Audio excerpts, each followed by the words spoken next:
Hoje a gente tem o prazer de receber aqui Nelson de Oliveira. Tudo bem, Nelson? Muito obrigado por ter vindo aqui. Tudo muito bem, obrigado, People, pelo convite. E finalmente estou conhecendo o teu espaço, o espaço do Cronópios. Poxa, delicioso aqui. Nelson, você ganhou um prêmio em janeiro, né, desse ano. Você começou bem o ano, né? Fala para nós desse prêmio. Qual que foi? Comecei bem, foi uma surpresa muito agradável. Eu ganhei o Casa delas Américas 2011 com o romance Poeira, Demônios e Maldições. Foi um romance publicado no ano passado, que inclusive concorreu ao Prêmio São Paulo. Não ganhou, infelizmente não ganhou. Mas teve esse do Casa delas Américas, foi a segunda vez que eu ganho esse prêmio. Não sei se você sabe, eu estreei de fato por conta desse prêmio em 1995. Você foi notado. Exatamente. Na época a premiação era para livros inéditos, para originais, né? Eu escrevi uma coletânea de contos chamada Fábulas e dei a sorte de comover a comissão julgadora, que era formada pelo Rubem Fonseca, pela Patrícia Mello, pelo Zuenir Ventura e pela professora Marlise Meyer. Essa coletânea de contos Fábulas, ela foi escrita praticamente na oficina de criação literária do João Silvério Trevisan. Que legal. E eu passei vários anos enviando para grandes editoras de médio porte, pequenas editoras, e foi rejeitada, né, em todas elas. No momento em que eu estava prestes a desistir mesmo, né, da literatura. É muito desestimulante você escrever 1, 2, 3 livros, né, e receber um número grande de cartas de recusa. E são as cartas que já estão prontas, né? Que servem para todos os autores. Padronizadas. São... já tem até impresso lá, eu acho.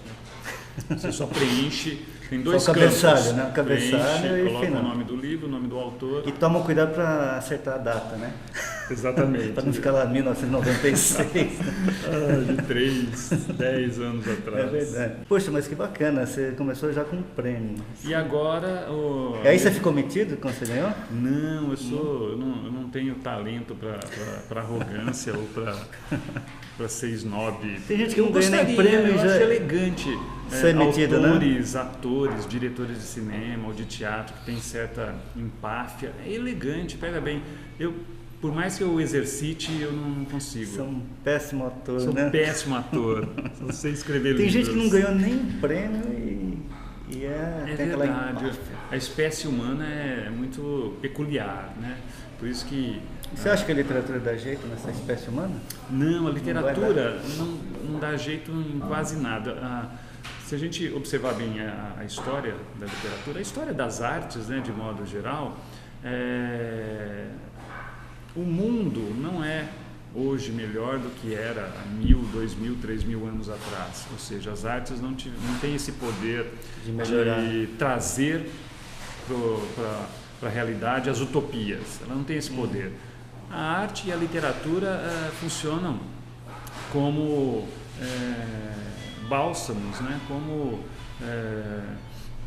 paraísos artificiais nos quais a gente pode passear de vez em quando. É uma realidade virtual, então, já, né? Antes da tecnologia. Ela espanta um pouco o pessimismo, espanta a melancolia, né, da vida cotidiana. Essa é a função, né?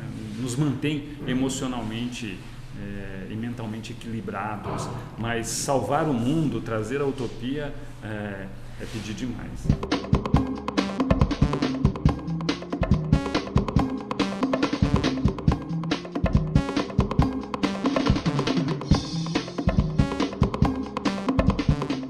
Vamos falar do Geração 00? Vamos falar um pouquinho, sim. Como surgiu a ideia? Como surgiu a antologia 00? Por que 00? Você escolheu esse nome? Já logo depois do segundo volume da Geração 90, por volta de 2004, eu já comecei a ficar atento nos autores que estavam estreando neste início de século XXI. Né? Eu já comecei a ficar atento, por quê? Porque eu já percebi que quando a década terminasse, eu iria querer organizar uma nova antologia com esses autores, né? Então foi um trabalho mais longo, mais cuidadoso. Depois todo o aprendizado que eu fiz com a geração 90 foi aplicado aí. Isso aqui é um upgrade, né, da confecção. Exatamente. Tem um upgrade aqui, né? Dá para ver, né, que a edição agora é pela língua geral, pela carioca língua geral, ficou uma graça, ficou um docinho da vontade de morder. E o princípio é o mesmo, de toda a geração 00, composta pelos autores que estrearam nesse início do século XXI, eu selecionei os meus prediletos que estão aí. Comparando o livro de estreia, então o livro de estreia dos autores da geração 00 com o livro de estreia dos autores da geração 90, eu percebi que o livro de estreia dos autores da geração 00 são de qualidade superior. Esses autores estrearam com livros muito mais consistentes, bem acabados do que o da geração 90. Talvez a internet seja responsável por isso. Talvez o treino de escrita e leitura, de você ter retorno imediato sobre tudo que você está publicando, depurou esses livros, né? Qual que é a malvadeza desse livro? O que ele vai causar? Qual que é a malvadeza? Porque só os maus conseguem. A malvadeza. Será que há uma malvadeza assim, inconsciente que eu não percebi? Qual que é a sua má intenção de fazer isso? Poxa, eu só tenho boas intenções. Eu acho que saiu muita coisa na imprensa já. A antologia foi lançada em várias capitais. Então, isso que é legal. Eu acho que eu nunca tinha visto. Isso parece um negócio de rock, né? Banda de rock. Tem turnê, né? A turnê da geração 90 está na metade ainda. Começou aqui em São Paulo, teve um lançamento no Rio de Janeiro, depois em Paraty, na Off Flip. A antologia depois foi para Porto Alegre, Brasília, Salvador foi a última. Nossa. A próxima em Santos, dia 6 em Santos. Dia 6 em Santos, e ainda vai ter em Curitiba. Os bravos eu imagino que sejam os que não estão aqui, né? É inevitável. Eu já sabia que isso ia acontecer. Ia aborrecer alguns, agradar outros. Mas como eu te disse, como eu encaro a organização de antologias como um exercício de crítica literária. O mesmo efeito teria, por exemplo, se em vez de organizar essa antologia, eu escrevesse um longo ensaio sobre a cena contemporânea, na ficção ou na poesia. Escrever um longo ensaio sobre a cena contemporânea te obriga a dar nome aos bois. Você vai ter que citar os autores que te agradam e citar os que te desagradam. O efeito seria o mesmo. Se eu publicasse um ensaio desses no Cronópios, o efeito seria o mesmo, né? Imediatamente no café, pessoas elogiando, pessoas xingando e assim por diante. Agora, o que eu sinto falta hoje, people, é isso. Por que a crítica literária, por que até mesmo os escritores, os poetas pararam de escrever estes ensaios que eu chamo de balanço de um período, né? Por que ninguém escreve? Verdade, acho que você porque ninguém quer se comprometer, confusão, né? Ninguém quer dor de cabeça, ninguém quer confusão. Isso era muito mais comum na década de 60, 70 e 80, né? Uma crítica ruim, você uma não crítica concorda ruim, com o cara. Uma crítica ruim. Deixa eu ver. Bom, em geral, a crítica negativa nega a ideia de geração. Nega a ideia de um recorte temporal, que é o que eu faço.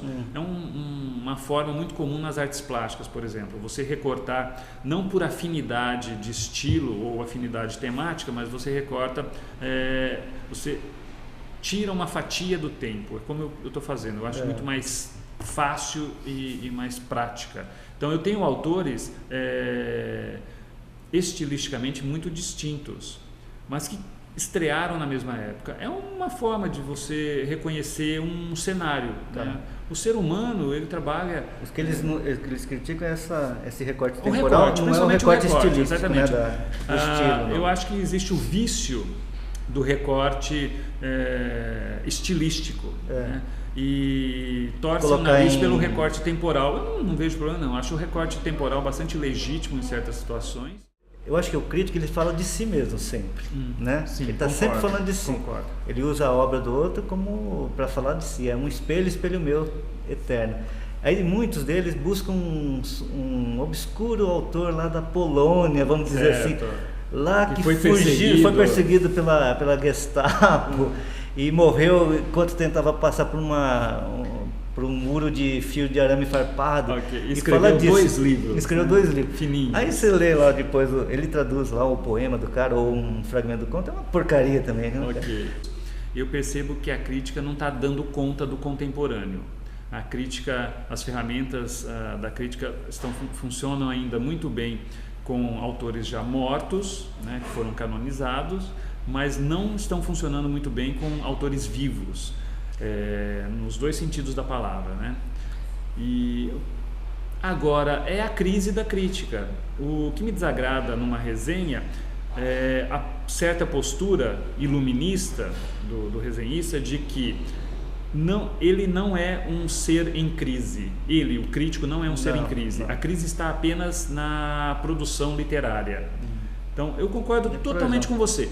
O texto científico mais objetivo e frio ainda guarda marcas do seu autor, a começar pela seleção do tema, né?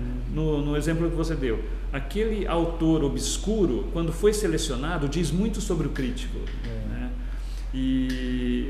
Mas é uma situação contra a qual eu tento me insurgir, até às vezes apaixonadamente, quando eu brinco que o meu xará Nelson Rodrigues estava certo, né? O brasileiro tem complexo de vira-lata. Complexo de vira-lata, o que é? É sentir-se inferior a tudo que vem de fora, né? Então, os autores norte-americanos, ingleses, franceses, até os poloneses perseguidos pela Gestapo são muito melhores do que os nossos autores. Quantos poloneses nós vamos ter que descobrir ainda até o crítico descobrir os brasileiros? Quantos poloneses? E tem a questão regional também, né? É mais fácil a gente ficar de olho no polonês perseguido pela Gestapo do que no pessoal do norte ou do nordeste, né, que seriam os nossos poloneses, né? Vamos olhar para os autores do norte, poetas e prosadores do norte e nordeste. Enfim, nesse ponto eu sou nacionalista e apaixonado. A literatura brasileira, para mim, é a melhor do mundo, não resta a menor dúvida. Só não ganhamos o Nobel até hoje por questões de alfândega, não questões literárias, por questões políticas, porque o Brasil não tem poder, ainda não tem poder político nem econômico para influenciar o mundo. O Drummond não ganhar o Nobel, João Cabral não ganhar, Guimarães Rosa não ganhar o Nobel, pelo menos é o fim da picada, né? O Saramago ganhou o Nobel porque soube fazer política e soube colocar gente para fazer política por ele. Não foi apenas porque ele é um grande autor. Não. É necessário ser um grande autor, mas sem usar o vocabulário da política você não ganha nada. Né? Verdade. E era importante ter na literatura, importantíssimo ter um brasileiro, né? Imagina, ia mudar a nossa literatura, muda tudo. O que eu percebi, quando o Saramago ganhou o Nobel, as editoras brasileiras começaram a publicar aqui muitos outros autores jovens, porque eram portugueses. Então o Nobel do Saramago foi importante para ele, mas também beneficiou toda uma nova geração de prosadores, de poetas e prosadores naquele momento. E se tivesse aconteceu mesmo com a gente. Nossa, o mundo ia descobrir os brasileiros. A gente só vai começar a exportar a nossa literatura no momento em que tiver o mundo olhar para cá por alguma razão. Eu acho que o Nobel é mais do que merecido e está atrasado. Está muito atrasado. Muito bom, Nelson. Que papo esquentando. Legal, acho que já deu o que aí? Uns 40 minutos. Vamos fazer uma despedida e depois a gente continua falando. Tá bom. Muito obrigado, Nelson. Muito obrigado por ter vindo. Mais uma vez.